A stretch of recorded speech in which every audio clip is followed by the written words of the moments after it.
totoo yan na. Baka sabihin niya, tinatakot ko lang kayo. No, hindi. Merong batas na nagsasabi na ang bata ay pwede kasuhan. Okay? So, pwede na tayo tumuloy. Na-pressure ako. Ang galing-galing kasi nung unang speaker, no? Ang ganda-ganda pa. Totoo ba yan? Pero pipilitin natin na i-share naman natin yung inyo, yung part natin, yung kailangan nyo malaman. So, kanina niya, medicine lang naman to, pinili lang namin yung pinaka-importante. So, proceed na tayo. So, kanina, ang pinag-usapan niya ni Ma'am Shane ay yung inyong mga karapatan. No? Lahat ng inyong karapatan. So, ganun kalakas ng mga bata. Ganun kayo pinoprotektahan ng ating gobyerno. Ano nga ang sabi ni Dr. Jose Rizal? Ang kabataan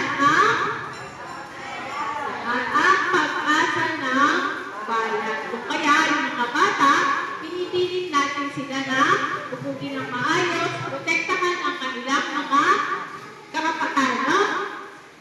Huwag maalabag yung kanilang mga karapatan.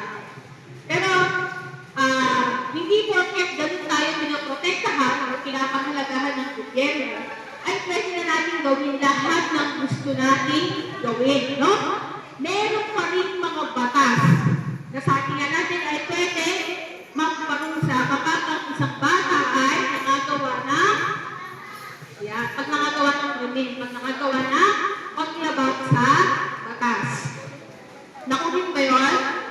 Yun lang naman ang pinaka-importante din natin malaman na hindi porket bata ay hindi na nakukulong. No?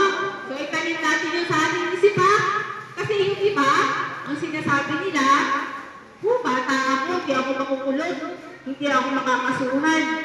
So, dahil sinabi na ni Ma'am Shane, sinabi pa ni Ate Jen, naniniwala na ba kayo? O, kasi ang tagala sabihin, pag bata, hindi ito makukulong. So, yun na, i-chismis yun sa mga kaibigan yung wala dito, ha?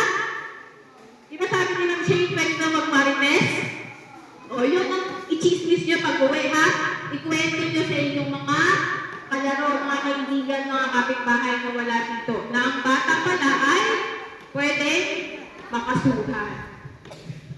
So, ano yung mga batas na i-discuss natin? So, kung sa mga karapatan na i-discuss ni Ma'am Shane, itong mga batas na to ay para din sa mga minor or sa mga bata. Ito yung batas na ikinakaso dun sa nakakalabag ng inyong karapatan.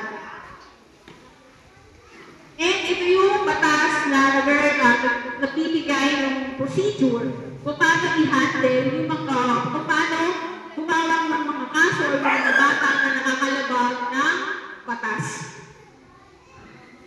So, Republic Act 1944 and Republic Act 767. So, ang